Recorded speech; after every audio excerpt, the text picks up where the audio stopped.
Welcome to the Life Matters podcast with enlightening conversations on success and living well. My guests are all motivated by the desire to make a difference, and they share their wisdom, personal journeys, and a host of practical guidance that we can apply in our lives. Subscribe on your favourite platform and never miss an episode. Julie McCammon is an intuitive, creative healing guide who helps clients through bodywork, coaching, and mentoring to transform their bodies and minds. Her background in physiotherapy spans more than 30 years. Combined with extensive training in myofascial release therapy, she now also incorporates the psycho-spiritual understanding known as the three principles in her work. She is motivated by her desire to inspire and empower every client to see more clearly that they have the wisdom within that will enable them to work miracles, not only in their own lives, but in those around them as well. She is the author of 2 books, Finding Mystery Within, and most recently, Quiet Mind, Quiet Body. Julie, hello. Thank you so much for joining me today. Thank you, Dan, for having me. I'm excited for our conversation. So could we start, if I may, by asking you about your journey so far, your career, what brought you to your books and so on? Yeah. Well, I set out as a physiotherapist about 35 years ago. And I always did struggle at school academically. I had to work really, really hard to get my physiotherapy degree, but it was something I always wanted to do. And then, probably really about 25 years ago, I was out in Nepal in the foothills of the Himalayas, working as a physio, helping to teach physiotherapy skills to the nursing staff in a very remote hospital. And I was suddenly struck down by a viral meningitis. And that's a whole book in itself, that journey to try and get home, because I was way up in the foothills of the Himalayas and there was no roads, no transport. And I really was very ill. Luckily, I was staying with good friends who he was the director of the hospital and he was a doctor and his wife was a nurse, and they nursed me in their own home. And David realized quite quickly what was going on and that I probably more than likely had viral meningitis. They got me down from the foothills in a helicopter, which was quite an experience because the pilot looked about 14 years old. And the guy sitting beside him was sitting with the instruction manual on his knee. And I just thought, I'm never going to get home again. I'm never going to survive this. But yeah, long story. I struggled then for quite a number of years with like post-viral fatigue, which then developed into like chronic fatigue-like symptoms. And then I was eventually diagnosed with fibromyalgia. I'd still continued working as a physio through all of that, and very much was unfortunately ignoring my body. And I didn't really understand about the mind-body connection. That was something that I fell into then as a result of my illness. I was at the point where I thought I was going to have to give up work as a physio. I was running a busy physiotherapy clinic, managing the clinic and managing staff and treating patients myself. And I was really struggling. I was happily married with 2 young children, and I had just nothing left to give my husband and my children when I managed to make it home after a day of work. But I'd heard about myofascial release and heard that it was a lot more gentle for the physio to deliver. So I thought, okay, I'll go and learn that so I can keep working. I still not really registering that my body was trying to get my attention. So I headed off to America. I am a great believer in finding the source of a particular technique. And I came across John F. Barnes, who has been teaching myofascial release for about 50 years now. And I did some training with him. I did 3 courses back to back when I was out there because I thought I might as well do as much as I can when I've come this whole way from Northern Ireland, where I live, to America. And when I came home after that training, I virtually had no symptoms. So obviously during the training, we were practicing each technique a lot on each other. So I was getting a lot of hands-on treatment effectively during those sort of 2 weeks plus. So yeah, that whole training. And since then I've done all John's courses over about a 6-year period. And it really opened my mind to the whole mind body connection, which is a bit sad considering I'd worked as a physio for so many years, working with the body for so many years prior to that. But it was really the myofascial release that really took me out of my head and into my body. I, I really opened up to allow my own healing. That was already. What did you start to do differently for yourself at that point then? Yeah, whenever I I did some intensive treatments at John's Clinic in Sedona, Arizona, and during that, as part of that, a program therapy for therapists, you are taught self myofascial release, which is using a soft ball, foam rollers, different tools. But it's very different from the traditional foam rolling that you see going on in gyms. The soft ball is firm but soft enough to really melt into your tissues. And so I've done a lot of self-treatment. And then obviously as I've continued my training, part of that was receiving treatment at John's Clinic for an extensive period of time as well. So I think that's one of the best ways of learning it, is actually receiving it for yourself as well. Yeah, for people who don't know what it is, and I put my hand up here, I didn't actually know what myofascial fascia, I don't even know Fascial, how to yeah. pronounce it, release therapy is. What is it? Yeah, it's working with the fascia in the body, which is a really strong connective tissue that goes throughout your entire body. When I was training as a physiotherapy student, I was told we did anatomy dissections at university. And we were told the fascia was just an unimportant packaging, just to push it out of the way and look at the muscle or the organs. But it's huge now. There's fascial congresses throughout the world. There's lots of research being done with very high power microscopic cameras so that you can see the fascia and see how it's changing when it's being treated. The fascia is a really strong connective tissue that goes throughout the entire body, and it surrounds every single cell in your body. Again, when I was training, I was told it just wrapped around the muscles, the organs, but it goes right through every organ, every muscle, layer upon layer, and it's continuous throughout the entire body. So that's really important, because if it gets a bit sticky or loses the fluid, each little tubule is filled with water. So it's a bit like a spider's web, and each little tubule is filled with water and nutrients, and that's how every cell in your body gets the nutrients and water that it needs to survive. But through trauma, which can be either physical or emotional trauma, the fascia can start to become a little bit more sticky and little bit more solidified. And then that can create a drag and a pull through the rest of your body, even if you have it just in one area. So it's a bit like a wool jumper, if it's tight here, you can see how that's pulling over my shoulder, pulling my shoulder down. So that's what we're treating in the myofascial release treatment. It's very gentle, sustained releases applied to those sticky sort of areas in the body. I see. Well, thank you for explaining. That makes a lot of sense. What about you had your own chronic pain to deal with subsequent to all of that, didn't you? Yes. What went on in Nepal? Talk to me about what happened to you with that. Yeah, I tore a disc in my back. It's probably about, I think it was just pre-COVID, so probably 6 years ago or more. And it was absolute agony. I was totally off my feet for weeks. And it really, the pain, I had sciatic pain down my left leg, really, really intense. And it went on for 18 weeks. And I knew intellectually in my mind that the disc that I damaged would have healed itself by then, because the body has that innate ability to heal itself.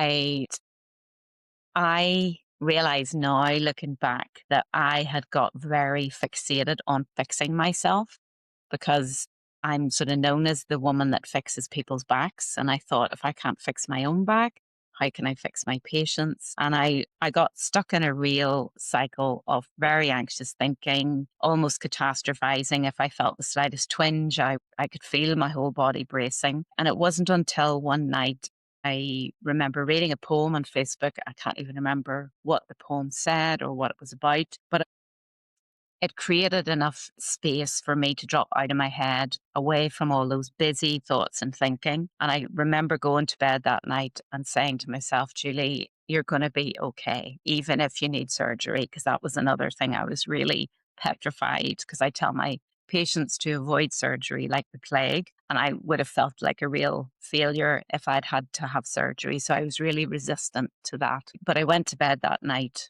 with that thought, you're going to be okay. You need to just detach from the outcome. And I woke up the next morning and I was pain free.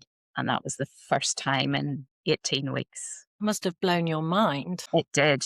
Yeah. It really showed me just the power of the mind because I innocently had totally got caught up with all that anxious and fearful thinking, which was actually perpetuating my pain. So that then started me down a path of really looking at the latest pain neuroscience. And then in that interim, I also came across the three principles or the inside out understanding of how the mind works to create our experience. And I was really excited and surprised to see that both that understanding and the latest pain neuroscience were actually saying the same thing. So how has the neuroscience evolved then around pain?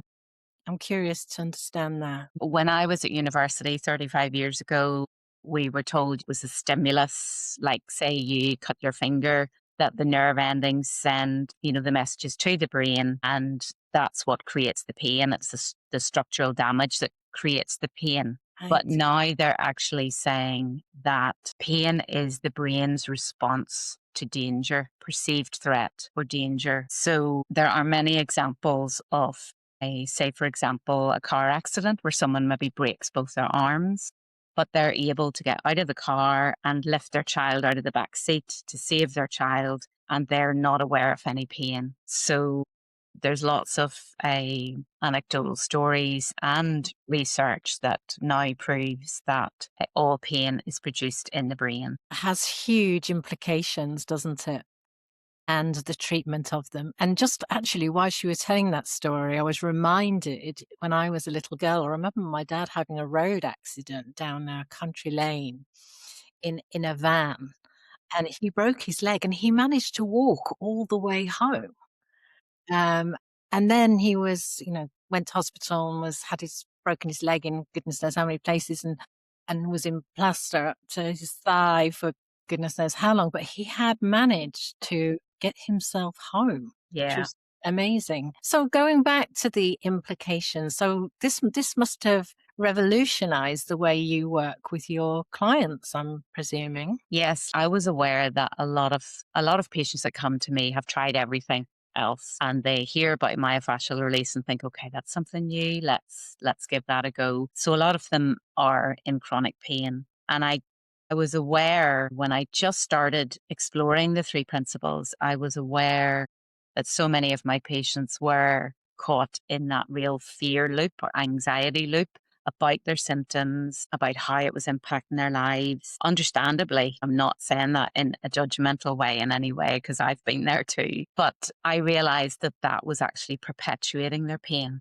So I think at this point we probably ought to talk about three principles. I'm very new to three pet principles. I've only come across it in the last 2 months or so. So I'm a complete novice and still getting my head around it. Can you share with our audience what three principles is about? Yeah, I think to go into trying to explain the three principles, which are mind, consciousness, and thought, doesn't do anybody any service because you're trying to take something that's formless and put it into words, into form. And a thing that I have really seen through this understanding, when my husband came across it, he's a coach, and he came across it probably about 7 years ago, and he would try to talk to me about it. And it just went over my head. I hadn't a clue what he was talking about. But I think really simply, it just points to how our experience is created from the inside out.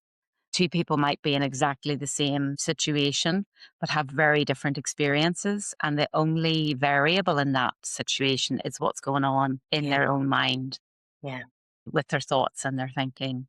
yeah. So I sort of don't want to go into it because it's something that we do try to get intellectually, and that only sort of distracts us, I feel. It's more about having an insight. It was like when I had that insight, when I read that poem, and this was before I even knew of the three principles. When I read the poem, it just created enough quiet in my mind for me to drop into my body to access my own wisdom. Yes, I think you summed it up beautifully actually with that. And in my very early days of looking at this way of approaching life, one of the things that strikes me is how much hope it gives people because it empowers you, doesn't it? Yeah, definitely. I have found I've done lots of reading and listening to podcasts, and I sort of couldn't get enough of it at the start. But I've definitely found that bad things happen in life. And when those things happen, now with this understanding, it just helps me to know that it will pass and not to end up going down a rabbit hole with that really anxious or fearful thinking that, can be all consuming. So it's really helped me to be a lot more even keel, I would say. Sort of a there's just not the same lows in my But experience. it requires so much discipline, doesn't it, over our thinking? I mean, I have to remind myself all the time that actually I can change this thought. I can look at this differently. And I slip into this unconsciousness. I suppose that is the right word, isn't it? Where I lose that awareness of my own ability. So like this person in my head taking up space and saying all these things to me that I don't want to hear, Yeah. I'm reminded that, oh, yes, I actually can do something about this. Yeah, and it's not even about trying to change your thinking. It's just recognizing that it is a thought and that all thoughts are not true. Before I came across this, I always believed that whatever thought came into my head was true. But a thought is just a thought and it always will pass. I love the quote, I'll probably butcher it, but it's about a we can't control which birds fly over our head, but we can control which ones we allow to nest in our hair. So Mm. we're thinking creatures. We're always going to have thoughts popping into our mind, and we can't control that. If you try to control that, that will take far too much effort and energy. A thought will come into your mind, but you then have the choice of whether to grab a hold of it and build a lot more thinking and it, or whether to just let it pass on by. So is your experience then that when you are, some of your clients perhaps that you've worked with around this, is it your experience that when they take this approach, that their pain actually diminishes in response? Yeah, definitely. When I started looking at the latest pain neuroscience and realizing that it was saying the same thing as the inside out understanding, I decided to run a pilot study with four of my patients who had chronic conditions like fibromyalgia, and different chronic issues like that. And we met once a week for 6 weeks. And I just shared really what I was seeing and just took them through a series of sort of teaching and sharing. Before that, I did a pre-course questionnaire with pain scale, medication, functional abilities. And then I redid that at the end of the 6 weeks. And I was blown away by the results. Really? Yeah, their pain scale there. And they very much felt they didn't need their medication as much. One girl was coming off all her medication with her GP. And it's been life changing for those four ladies, definitely. That is incredible. And that must be so motivating for you to carry on with this style of work with people. Yeah. Yeah. And that's what really inspired me to write my book then, Right Mind, Quiet Body, because I thought if me sharing this with these four ladies has totally, changed, transformed their lives in so many ways, not just with chronic pain, but also even their relationships, their parenting, it changed every aspect of their lives. And I thought, if it's so powerful, I really want to put this into the form of a book so that I can reach more people. So that was, Well, let's talk about the book. I love the title, Quiet Mind, Quiet Body. I think because I think it's just says everything in that. yeah. So I understand your inspiration wanting to write it and share it. And I have read it and I enjoyed it very much. And there's certain parts of it I could really relate to. Can you talk about what's in the book, how it helps people? Because it made me feel very hopeful having read it. Yeah. Well, I wanted it to have some credibility. So I obviously dove into the whole research in the pain neuroscience. But I hope that it's put across in a simple enough way for someone to be able to read and understand, but it still has the research there so that it gives it that credibility. So it's really explaining the pain neuroscience and also then explaining the three principles or the inside out understanding and just how we innocently get caught up in our thoughts and our thinking and how that does perpetuate our pain. So the first half of the book is more the science and the research. And then the second half of the book is more about the whole mind body connection and also about the mind body soul connection. I just wanted to bring that in as well. Yes, one of the things that you touch on in the book, and it wasn't a podcast I'd listened to, but I think you refer to Rangan Chatterjee podcast, where I can't remember even who his guest is. Forgive me. I'm sure you're an amazing person and I ought to be able to remember your name. Where he was talking about we get so attached to diagnoses and scans and reports and things and then there was, I'm not even going to describe it properly, but I think they'd looked at people, healthy 30-year-olds who, when they actually looked at their spines and so on, there were all sorts of abnormalities Yeah. and they have no pain and no symptoms. Yeah. And yet there's people who've got pain and then they look at those scans and, oh, it's because I've got this abnormality. And it does make sense to someone who doesn't understand more about neuroscience to make that one and one make two, doesn't it? Mhm. But the danger is becoming so wedded to that, I suppose. Yeah, that's a huge part of it, Diane. It was Dr. Our Howard Schubiner that Right. he was interviewing. He's like the top pain neuroscientist in America, and he's done lots of research and scans and pain scales and things like that. And it is fascinating because I often say to my patients, if I took the next 10 people that walked down the street and they were pain free, and I scanned them all, 9 out of those 10 would have an abnormality on their scan, like a bulging disc or facet joint arthritis. But a bulging disc does not equal pain. And that's really hard for people to get their head around because so many of my patients come to me with their MRI scan results and they're so fixated. Even when I try to explain this to them, maybe 6 months later, they might say, "Oh, that's my bulging disc," or, and they take ownership of it. It's like I know I did when I had fibromyalgia. I would say a lot of patients say my fibromyalgia, which is then creating that reality in their body very much. And I loved one of the other bits of research that I shared, which was I can't remember the name now of that. He's Australian or from New Zealand. I can't remember. But they did a study recently that hasn't even been written up yet, I don't think. And they took MRI scans of people with acute low back pain and they divided them into two groups.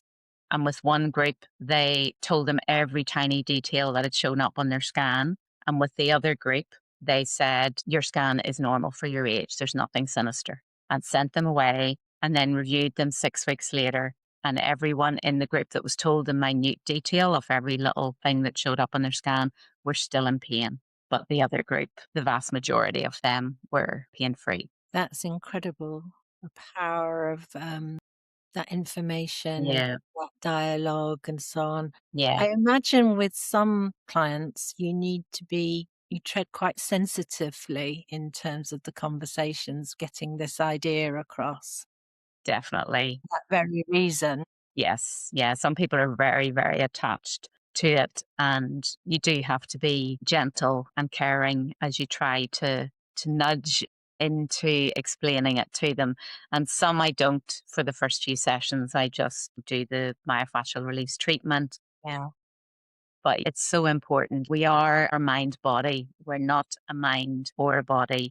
It's one system. So I strongly believe that in treatment, you can't separate and just treat the body or just treat the mind. I feel very privileged to be in the situation where I can actually address both in the one treatment session. So that's really exciting, isn't it? One of the things that I also love about you, what you talk about in the book, is you talk about pain as being love letters from our body. Yeah. Such a nice way of expressing it. Yeah, I think even sensations, emotions, symptoms, it doesn't have to be just pain, but we tend to categorize particular emotions or feelings as negative or positive. But I really strongly believe that that's very black and white thinking. And it's like an artist trying to create a picture with just black and white, but we're actually designed to experience the full rainbow of colors in sensations and emotions. So they're all love in disguise, just trying to get our attention. I'm trying to live less in my head and more in my body. It's a battle, I have to tell you. But I have become much more aware of even just like the tightness I carry. And I notice that get builds in my neck and shoulders, which I think is probably very common for a lot of people. Yeah. And when I become aware of it, I deliberately try to relax and let it go. But for years, I haven't noticed it. And it's been there. So it is all about getting to know ourselves more, isn't it? And becoming Yeah. more aware. Yeah. When I did the initial training in America, I had no idea how much I braced and held tension in different parts of my body. Like my jaw would be one, my solar plexus sort of area at the top of the abdomen. I felt like there was a fist in there all the time. But I was totally oblivious to that before during the myofascial release treatments, you're really encouraged to come out of your head and into your body. It's not like a passive treatment where you just lie there and let the therapist do it all. You're really encouraged to go on a deep investigative journey inside your own body and be aware of those different areas where you're bracing or holding tension. We all think we're relaxed when we're lying on a treatment table, but you would be surprised at just how much bracing and tension there is deep inside there. And then with awareness comes choice. So when you're aware of where you're bracing or holding, you have the choice to let go. Actually, I'm giggling because I'm not at all surprised to hear how much tension people can hold. I mean, it's one of the reasons I don't have massages because I'm such a people pleaser that I've got my face down this hole, I'm on my stomach, and I'm trying to make conversation and put the massage therapist at her ease, which completely defeats the object of having a massage. Yeah. So that's why I'm chuckling because I can completely relate. Quiet Mind, Quiet Body. You wrote a book before that, didn't you? Can you tell me about that book? Yeah. My first book is called Finding Mystery Within, and it's really my healing journey, my story through discovering myofascial release. And it was strange the way it came about because my English teacher at school told me I was dyslexic and illiterate and would amount to nothing. And I never, ever thought I would write a book, never mind two books. It was during lockdown. I couldn't treat patients. So I would make a big pot of green tea in the morning and go up to a little garden shed that we have up behind the house because the weather was so nice. And I would sit there and just read and journal and spend time on my own. And I'd done it for a couple of weeks and I thought, there's more in these journals than just for me. I'd always been a journaler. And then I reached out to an MFR therapist who lives in Sedona, Deb, and she is an artist.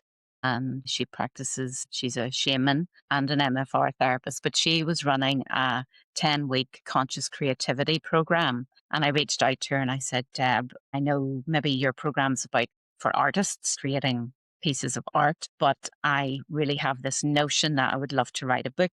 Do you think your program would help me? And she said, yes, absolutely. So that was brilliant because it really held me accountable. There was a group of 8 of us and we met once or twice a month just on Zoom. And it just kept me accountable to actually writing the chapters and putting it together. And it was all very new to me, but I loved the creative process of pulling a book together.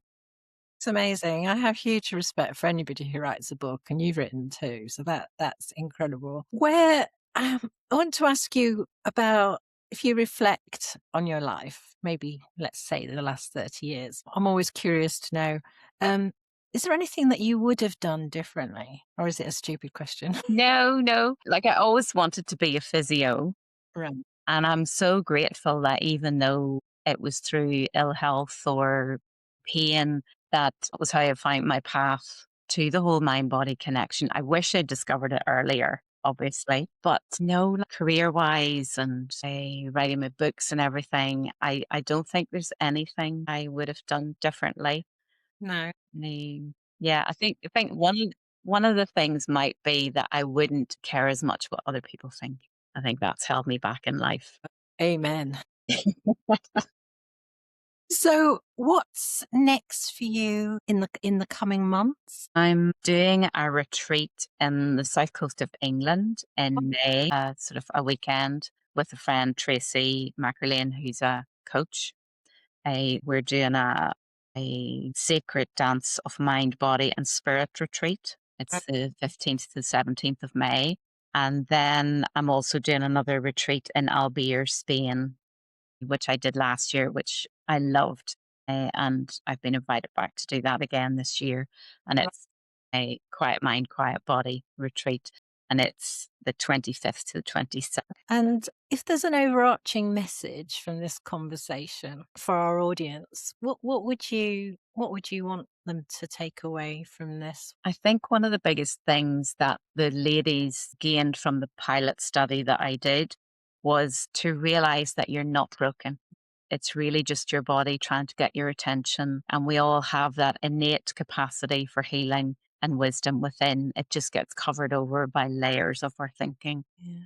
Well, that is such a hopeful message to leave people with. Thank you.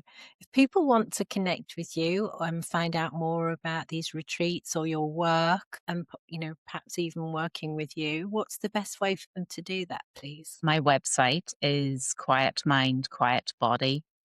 Right. Okay. So that's the best way. Julie, thank you. I think you're amazing. And it's reminded me I'm going to go and reread your book, actually. So thank you for making time to talk to me today. Um, No problem. Thank you.